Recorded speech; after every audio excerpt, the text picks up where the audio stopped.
We are delighted to welcome Sissal to the podcast. Sissal, thanks so much for joining us and congratulations on becoming this year's Danish representative at Eurovision. Now, it was a very close contest, actually, if we think back to the Dansk Melodi Grand Prix. You won it by 1 point, beating Yeah. Tim Shu.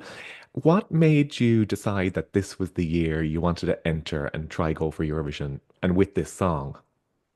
I actually tried to enter last year as well, with a song called Hear Me Now, and I am very happy that it didn't get through because I don't think it would have done such a great job in Eurovision if I won the Danish one.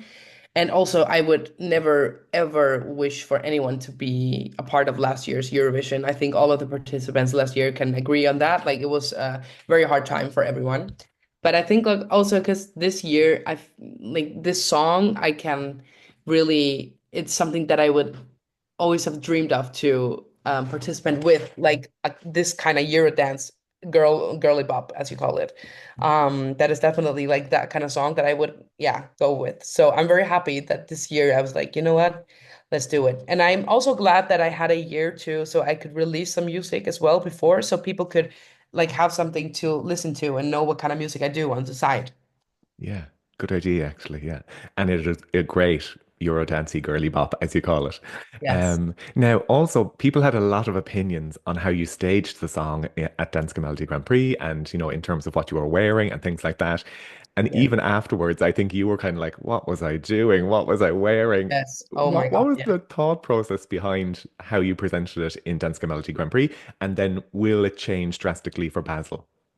Yeah, so in the Danish one, I just think we didn't have any artistic visual or vision at all. We didn't have a red thread at all throughout the song because I don't think like it wasn't that horrible in like the costume, like the clothing was beautiful in itself. The visuals were beautiful in itself. The dancers were great, but together it was just a mess. It did not make any sense. And I just think that a lot of times people forget like there are eight other artists and that are also being put like energy onto. And when I saw the other staging at the rehearsals, I was like, I looked at my manager and my producers and I was like, bitch, did you know this? Like, why is this so good? Like, why is mine so boring?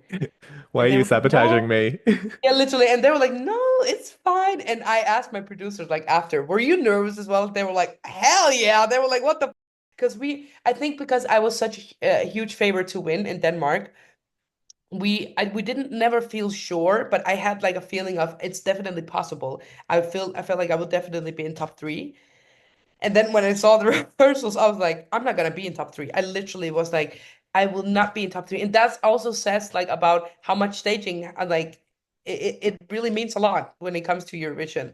So I actually was freaking out right before, the day before Eurovision. It's no, the Danish nationals before. So but now when I had won like 10 hours later, I had like gotten the victory. I was in a meeting because we were changing everything up because we had like 4 days to literally change it. So the only thing that's left is me and the song, basically. It's a whole other staging. And that's something that really excites me because I think people can only be positively surprised. Like some people might think it's still too little, some might think it's too much. Like, but I think it's still a huge upgrade from the first one. Like, it's a huge upgrade. Like, there are some visuals, there are some elements on stage as well, and some visuals that represents like a hallucination, the word much more, much better as well. Okay, so sounds like big changes for Basel. Oh, yes. Great. Okay, and you can just you on the stage would be enough. Even you can definitely carry this song. It's brilliant what you do. Also, because we forget that Eurovision is not just a song contest. I suppose it is a visual contest as well. So yeah, Oh, we can't yes. wait to see what you're going to do with the staging. And also, one interesting thing, I suppose you're the second Faroese person to represent Denmark at Eurovision. Riley represented Denmark in 2023. Unfortunately, didn't get to the final. So, do you feel, No. is there a little bit of pressure? Denmark hasn't been in the final since 2019. I definitely do feel a lot of pressure. I wish that I could say that I don't, but I think it's hard not feeling that pressure when it has been so many years.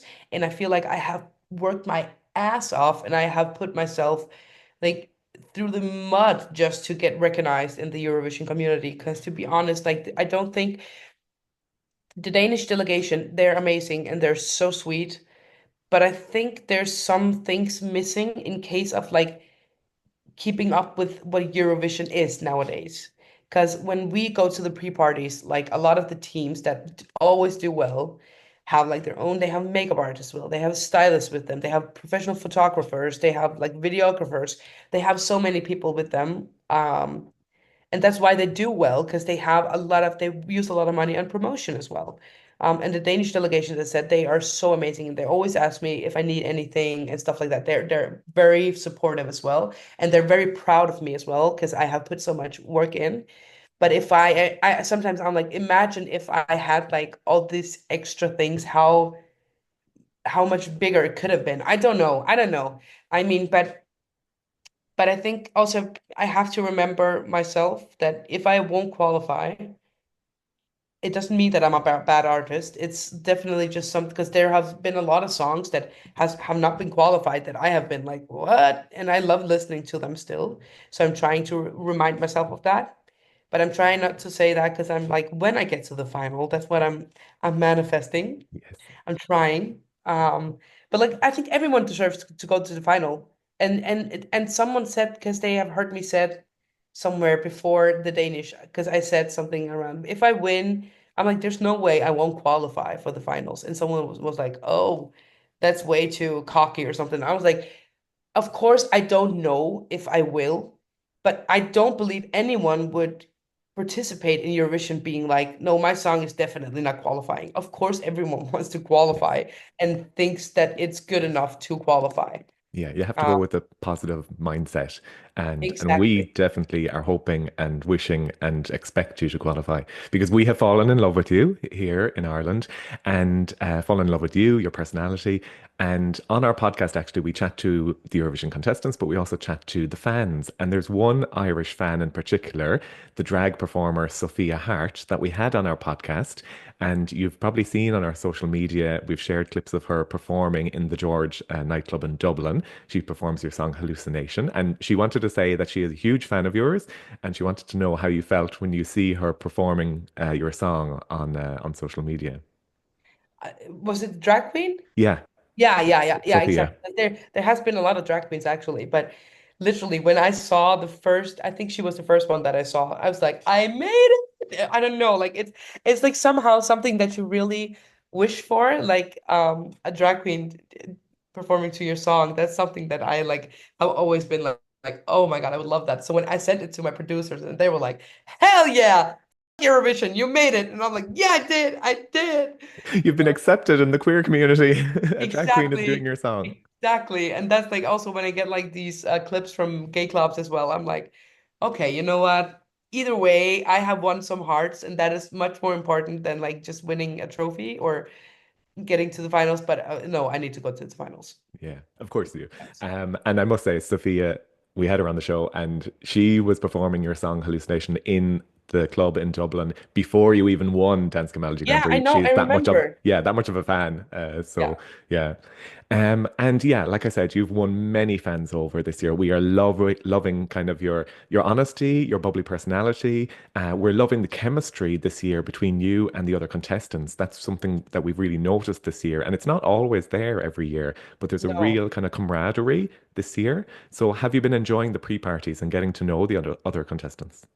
I really have. I think like that is definitely the best part of Eurovision, because I feel like Eurovision itself is like only the ending, because that is when we're all gonna go back to our lives, like basically. So the pre-parties have been like an opportunity for us to get to know each other and being like in each other's presence. Because in Basel is gonna be much harder because our schedules cross a lot, and there's gonna be a lot of fans as well. So it's gonna be like mostly us being in hotels as well. Because I don't know how I don't know how hardcore it will be like with the fans, but I think also just definitely the best part of Eurovision are the pre-parties. So I would recommend everyone who wants to go to Eurovision try and prioritize the pre-parties, because they are so much fun. You get so many new friendships, and That is like, and there's no competition there. There's no pressure of that. Like people are just like supporting you and just, yeah, having fun. Yeah. And so that got us thinking, the class of 2025, can you let us know who would be the following people? So who's the funniest? The funniest, Yeah. One name. can I say myself? Of course you can. I think I'm one of them at least. There are some funny people. Who's the messiest? No, that's me. No, okay. So the funniest is JJ. I'm the messiest, definitely. Okay. Who's the one who's always late? Always late. There's a lot. Um, Mariana, because they have a like a whole team always like running around. Yeah, Who's the organized one and who's always there on time? I feel like there's a lot of them. I think no, I was about to say Erica. Erica, like she has a good team as well, like a very organized team. So I would say Erica. Okay. Who's the most glamorous? Oh, the most glamorous. That is definitely Erica and Mariana because they have like this stylist team with them Okay. to all of these countries. That is very cool. Or Justina. Or I was Melody. thinking that, Justina. Justina and Melody, actually, Melody has the like she has a whole wardrobe of like crazy rhinestone bodysuits. That is crazy. I would definitely say, yeah, those four are like some of the, yeah, Glamorous. Okay. Who would you go backpacking with around the world? definitely JJ and Kyle. Yeah. Okay. Who And would be Mariana, who would be your plus one to a wedding if you got a wedding invite? JJ. Who would you go bungee jumping or skydiving with? Oh, I imagine Erica because I could imagine her accent as well. Oh no, she's so much fun. She's, yeah, Erica. Who would you ask to be godfather and godmother? Oh, Mariana would be such a great, and Kyle as well would be a great. Like JJ, I would not trust that man with, like, Kyle is. I would say Kyle and Mariana. Okay. And who would you most like to duet or collaborate with? I actually think if I have to be realistic, in case of vocal range and genre, it would be Kyle and Mariana. Okay. Now Yeah. that the fans would love to see, I think, definitely. Yes. Okay, just a small little quick quiz, if that's okay. The missing Eurovision lyric. I'm going to give you two Danish Eurovision songs. Fill in Okay. the blank lyric if you can. And the first one is someone who will be at Eurovision. Not you won't be the only Dane. Jørgen Olsen will be there, we believe. And of course, he won for Denmark in 2001 with the song Fly on the Wings of Love, the Olsen brothers. So this is the lyric. There's just one more thing I'd like to add. She's the greatest blank I've ever had. Love I ever had, fly Fly. on the wings of love. I'm gonna do a an acoustic version with him now on Monday Wow. with Fly on the Wings of Love. Oh Yes. my God, stunning. Can't wait for that. Okay, definitely going to be sharing that on the socials. And then the last Danish winner, Emily de Forest, Only Teardrops 2013. Here's the line, fill in the missing lyric. Look at us now, we've only got ourselves to blank. It's such a shame. Blame. It's Yes, such a shame. How many times can we wait on lose? How many times can we... Yeah, I love that song. great songs. And hopefully you will be the next Danish winner. Well, right now I'm just like I want to qualify. Yeah, That's about it. you will, you will. So, last question on our podcast. It's called I'm Sorry, 0 points. Is there anything or anyone you'd like to give 0 points to at the moment? What's annoying Oh, you? What's pissing you off? oh. Interviewers? No, not interviewers. I will say 0 points to people who try and make as if our friendships are fake and for in Eurovision and for marketing ourselves. 0 points for Um, that. okay. Love that. Love that. Okay. We're all about the genuine relationships. Yes. Fabulous. Look, that is it. Thank you so much for your time, Sissel. We love you and love your song. We wish you the best of luck in Eurovision and continued success after Eurovision as well. Thank you so much for having me.